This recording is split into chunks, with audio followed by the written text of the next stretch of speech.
How are you mga katami?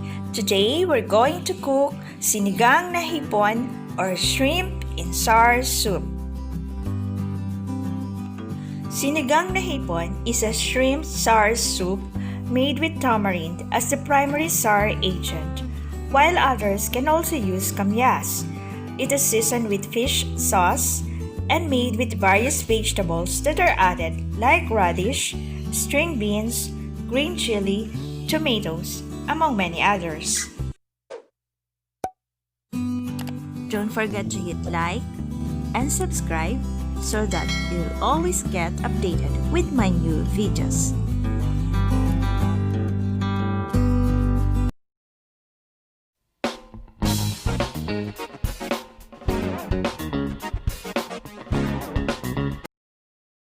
I will list the ingredients at the description box. Sautéing the ingredients is optional. I will start by adding onion and sauté them. You may choose to skip this process and instead add them directly to the water with shrimp. Next is to add the garlic.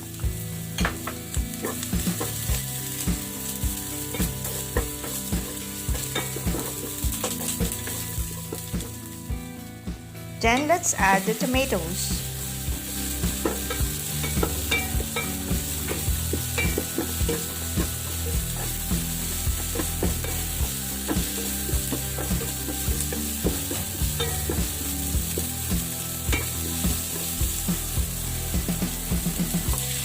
We can now add the shrimp.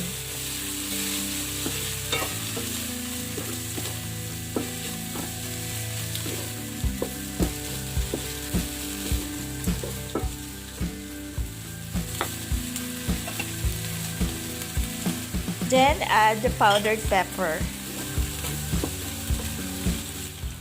Then let's add water. The water depends upon you on how much volume you wanted to have as a soup. Me, I added around 6 to 8 cups of water. I am now adding the sour agent, which is tamarind, and you can also use the fresh tamarind here. Then I add the radish.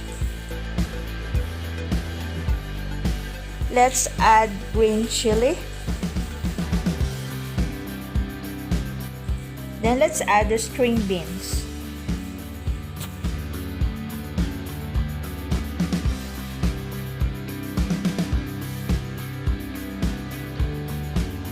Let's cover and simmer for around 5 minutes.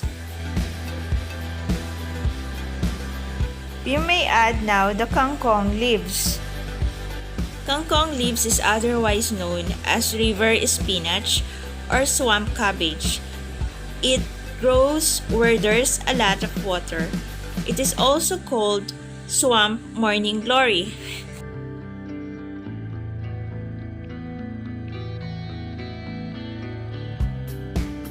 If you feel that you need more sour taste, you may add more tamarind sour agent or more fresh tamarind.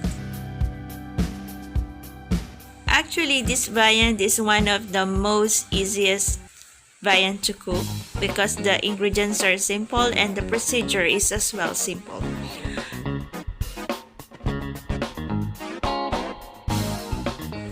And now it's done!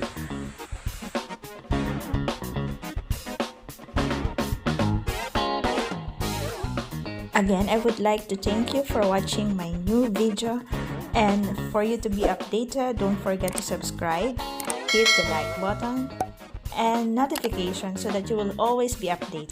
Thank you!